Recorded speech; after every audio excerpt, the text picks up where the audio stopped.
Hi hello welcome back to my channel. ನಾನು ಅರ್ಪಿತಾ ರಮೇಶ್. ಇವತ್ತಿನ special carrot halwa. Carrot ಹಲ್ವನ ಮದುವೆ ಮನೇಲಾಗಿರ್ಬೋದು ಅಥವಾ ಸ್ವೀಟ್ ಶಾಪ್ಗಳಲ್ಲಾಗಿರ್ಬೋದು ತಂದು ತಿಂತೀರಿ.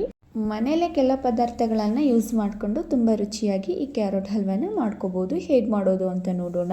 ಮೊದಲು ಒಂದು ಬಾಂಡಿನ ಬಿಸಿಗೆ ಇಟ್ಕೊಂಡು ಬಾಂಡ್ಲಿ ಲೈಟಾಗಿ ಬಿಸಿ ಆಗ್ತಿದ್ದಂಗೆ 1 ಸ್ಪೂನ್ ಆಗುವಷ್ಟು ತುಪ್ಪನ ಹಾಕೊಳ್ತಾ ಇದ್ದೀನಿ.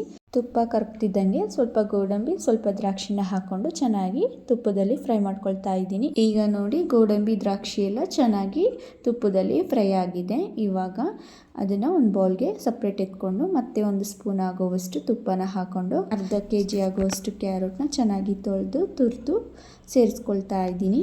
ಕ್ಯಾರೆಟ್ ಹಲ್ವಾಗೆ ಹೆಚ್ಚಾಗಿ ತುಪ್ಪ ಹಾಕಿದಷ್ಟು ತುಂಬ ರುಚಿಯಾಗಿ ಬರುತ್ತೆ. ಈಗ ನೋಡಿ ಎಲ್ಲವನ್ನು ಕೂಡ ಹಾಕ್ಕೊಂಡು ಚೆನ್ನಾಗಿ ಮಿಕ್ಸ್ ಮಾಡ್ಕೊಳ್ತಾ ಇದ್ದೀನಿ. ಎಣ್ಣೆ ಜೊತೆ ಚೆನ್ನಾಗಿ ಫ್ರೈ ಮಾಡ್ಕೋಬೇಕು ಕ್ಯಾರೆಟು. ಏನಿಲ್ಲ ಅಂತ ಅಂದರೂ ಒಂದು 5ರಿಂದ 6 ನಿಮಿಷ ಚೆನ್ನಾಗಿ ಹುರ್ಕೊಳ್ಳಿ. ಕ್ಯಾರೆಟ್ದು ಹಸಿ ಸ್ಮೆಲ್ಲೆಲ್ಲ ಹೋಗಿ ಘಮ ಬರೋಕ್ಕೆ ಸ್ಟಾರ್ಟ್ ಆಗಬೇಕು ತುಪ್ಪದ ಜೊತೆ. ಇವಾಗ ನೋಡಿ ಇಷ್ಟಾದರೆ ಸಾಕು. ಒಂದು ಅರ್ಧ ಲೀಟರ್ ಆಗುವಷ್ಟು ಪ್ಯಾಕೆಟ್ ಹಾಲು ಗಟ್ಟಿ ಹಾಲನ್ನ ತೊಗೊಂಡಿದ್ದೀನಿ. ಪ್ಯಾಕೆಟ್ ಹಾಲುಗಳಲ್ಲೇ ತುಂಬ ವೆರೈಟಿ ಬರುತ್ತೆ, ಅದರಲ್ಲಿ ನೋಡಿಕೊಂಡು ಗಟ್ಟಿಯಾಗಿರೋದನ್ನೇ ತೊಗೊಳ್ಳಿ. ಸ್ವೀಟ್ಸ್ಗೆ ಯಾವತ್ತೂ ಗಟ್ಟಿ ಹಾಲು ಹಾಕೋದ್ರಿಂದ ತುಂಬ ರುಚಿಯಾಗಿ ಬರುತ್ತೆ.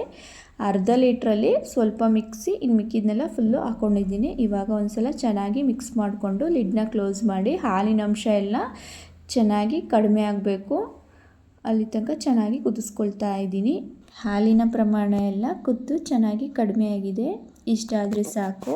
ಇದಕ್ಕೆ ಇವಾಗ ಒಂದು ಅರ್ಧ ಕಪ್ ಆಗುವಷ್ಟು ಸಕ್ಕರೆನ ಸೇರಿಸ್ಕೊಳ್ತಾ ಇದ್ದೀನಿ. ಸ್ವೀಟ್ನ ಪ್ರಮಾಣ ಇನ್ನೂ ಸ್ವಲ್ಪ ಜಾಸ್ತಿ ಬೇಕು ಅಂತ ಅಂದರೆ ಇನ್ನೂ ಸ್ವಲ್ಪ ಹಾಕೋಬೋದು, ತೊಂದರೆ ಇಲ್ಲ. ಈ ಕ್ಯಾರೆಟ್ ಹಲ್ವಾ ಸ್ವೀಟ್ ಇದ್ದಷ್ಟು ತುಂಬ ಟೇಸ್ಟಿಯಾಗಿರುತ್ತೆ. ಸಕ್ಕರೆ ಪ್ರಮಾಣ ಎಲ್ಲ ಕರಗಿ ನೀರು ಬಿಟ್ಕೊಳ್ಳೋಕ್ಕೆ ಸ್ಟಾರ್ಟ್ ಆಗಿದೆ ನೋಡಿ. ಇದು ಕೂಡ ಗಟ್ಟಿಯಾಗೋ ತನಕ ಲಿಡ್ನ ಕ್ಲೋಸ್ ಮಾಡಿ ಒಂದು 5ರಿಂದ 6 ನಿಮಿಷ ಚೆನ್ನಾಗಿ ಕುದಿಸ್ಕೋಬೇಕಾಗುತ್ತೆ. ನೋಡಿ ಇವಾಗ 5ರಿಂದ 6 ನಿಮಿಷ ಆಗಿದೆ, ಚೆನ್ನಾಗಿ ಕುದ್ದಿದೆ. ನೀರಿನ ಅಂಶ ಸ್ವಲ್ಪ ಮಟ್ಟಿಗೆ ಕಡಿಮೆ ಆಗಿದೆ, ಇದು ಇನ್ನೂ ಸ್ವಲ್ಪ ಕಡಿಮೆ ಆಗಬೇಕು.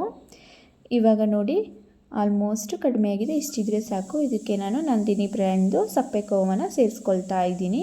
ಒಂದು ಚಿಕ್ಕ ಕಪ್ಪಲ್ಲಿ 1 ಕಪ್ ಆಗುವಷ್ಟು ಸೇರಿಸ್ಕೊಳ್ತಾ ಇದ್ದೀನಿ.